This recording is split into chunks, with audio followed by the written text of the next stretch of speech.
chambres d'agriculture sensibilisent les propriétaires forestiers et les accompagnent dans leur démarche en faveur de la gestion durable de leurs forêts, de la valorisation de leurs bois et de la dynamisation des filières bois dans les territoires. Si les chambres d'agriculture s'adressent à tous les propriétaires forestiers, elles sont un point d'entrée privilégié pour les agriculteurs propriétaires forestiers. Dans ce domaine, les chambres d'agriculture agissent en étroite collaboration avec les partenaires forestiers dans les territoires, notamment le Centre national de la propriété forestière, CNPF, établissement public régalien en charge de l'agrément des documents de gestion durable de la forêt privée, les collectivités territoriales et leurs associations, l'Office national des forêts et les opérateurs économiques. Les chambres d'agriculture prennent en charge les enjeux économiques, sociétaux et environnementaux du secteur et participent au débat public sur la mise en place de la politique forestière nationale. Le point avec Lionel Viard de Chambre d'agriculture France. Bonjour à toutes et à tous, je m'appelle Lionel Viard, je suis chargé de mission forêt à Chambre d'agriculture France et je coordonne le réseau des services communs valorisation du bois et territoire des chambres, donc qui mettent en œuvre des actions forestières en contrepartie de la conservation de la taxe additionnelle sur le foncier non bâti en nature de forêt. Qu'appelle-t-on forêt et quelle surface recouvre-t-elle en France ? Une forêt, c'est une étendue de 0,5 hectares avec des arbres d'au moins 5 mètres de haut et ces arbres recouvrant au moins 10% du sol à travers leur houppier.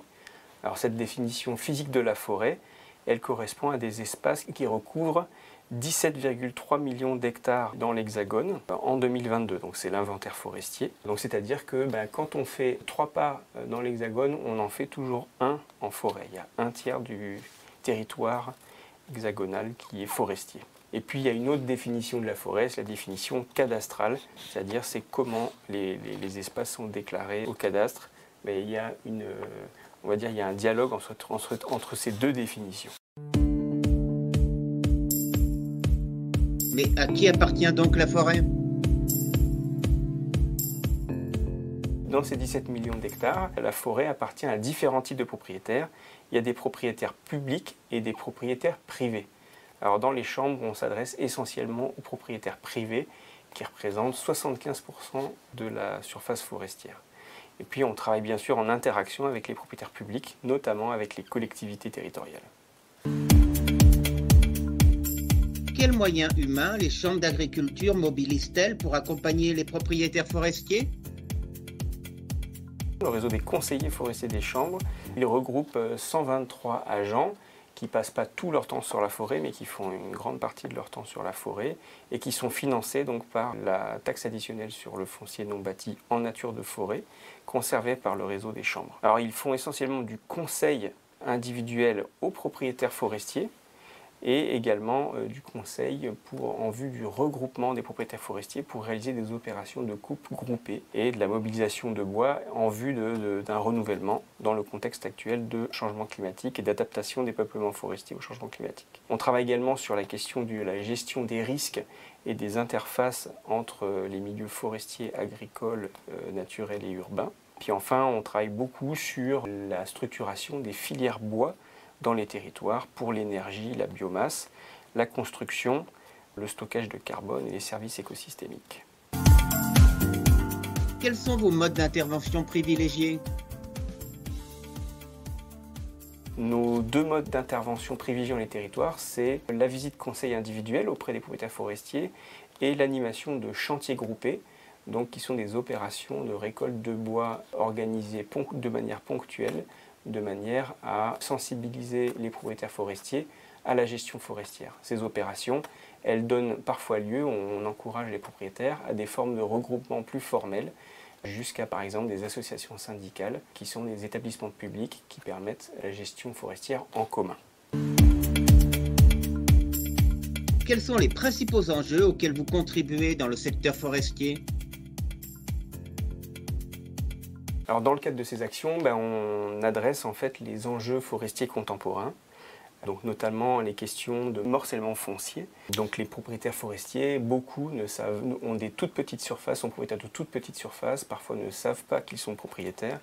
Et donc il y a un enjeu important à pouvoir mobiliser largement les propriétaires pour les encourager à réaliser des opérations de gestion de leur forêt. Il y a l'enjeu du déficit de la balance commerciale extérieure sur la filière bois. Donc il s'agit de dynamiser nos filières pour améliorer cette balance. Il y a la question de l'âge des propriétaires. Beaucoup de propriétaires sont relativement âgés et donc c'est une population qui n'est pas facile à mobiliser. C'est une filière qui génère de nombreux emplois non délocalisables, environ 450 000 sur le territoire hexagonal. Puis de manière plus générale, donc on touche aux enjeux de l'effondrement de la biodiversité, la question du stockage de carbone et du puits de carbone forestier, et puis de l'équilibre forêt-gibier dans le contexte de renouvellement des forêts et d'adaptation des forêts au changement climatique. Au cœur de tout ça, donc, il y a le changement climatique, les sécheresses, les crises sanitaires et de dépérissement et de mortalité des arbres. Et donc la question qui est au cœur de tous ces enjeux, c'est comment on agit pour renouveler les forêts, pour les maintenir et pour les renouveler, les changer, les modifier en termes de traitement régulier ou irrégulier, en termes d'essence, en termes de degré de mélange, combien d'essence dans un peuplement, pour favoriser leur résilience à long terme et leur adaptation au changement climatique. Pour les questions de biodiversité, il y a la question de la quantité de vieux bois qu'on doit maintenir dans les forêts, la répartition entre les petits, les moyens et les gros bois pour améliorer la capacité des forêts à rendre des services écosystémiques. Il y a la question de la répartition entre les différents produits bois, le bois énergie, le bois d'industrie et le bois d'œuvre, qui n'ont pas la même valeur économique et qui n'ont pas, les mêmes implications en matière de fonctionnement de l'écosystème forestier. Voilà, tout ça, c'est au sein de ce qu'on appelle la gestion durable et multifonctionnelle de la forêt. Et on contribue aux controverses sur la gestion durable des forêts et qui alimentent la production des politiques publiques. Quelles sont les perspectives, mais également les grandes orientations dans ce secteur ? Depuis les assises de la forêt et du bois, où l'ensemble des acteurs se sont rencontrés pour discuter de la façon dont il faut gérer les forêts, eh bien, le président de la République a annoncé en décembre 2022 qu'il fallait renouveler 10% de la forêt française en 10 ans et planter 1 milliard d'arbres. Et donc c'est maintenant l'avènement du volet forestier de la planification écologique avec deux enjeux. Le renouvellement, comment renouveler les forêts pour les adapter au changement climatique et sortir des crises de sécheresse et des crises sanitaires. Et puis le deuxième enjeu, c'est la massification du foncier et de la gestion, c'est comment mobiliser les propriétaires pour gérer leurs forêts.